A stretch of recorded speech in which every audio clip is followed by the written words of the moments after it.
業績最好個係我，點解係你升職啊？唔公平啊！點解你哋上班嘅時候唔落雨，一到我上班就落雨啊？我淋到濕晒，你哋就唔使濕，憑乜嘢啊？唔公平，我唔接受。今次個機會咪讓俾人哋先咯，你咁後生，以後大把世界啦。個八卦你唔同我講，佢哋個個都知啊，係得我唔知咋。你哋喺度笑騎騎，我站着如嘍囉啊！我覺得你哋好陌生啊！你就恃住自己係老細親戚啫嘛，次次都要我幫你孭鑊啊！憑乜嘢你每一次一扮上進，你嘅上司就會見到，我一吞破蛇王我就會出現啦。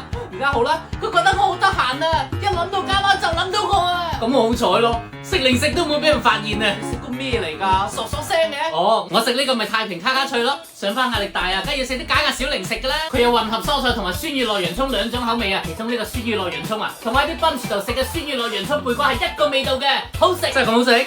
試下先。點啊？係咪口感輕脆，口味鮮香啊？為食嘅時候整翻包，一啖一個，同薯片一樣又香又脆，炸過飛油炸過，9片都唔夠100卡，零反式脂肪酸，比薯片輕負擔，可以放心食啦。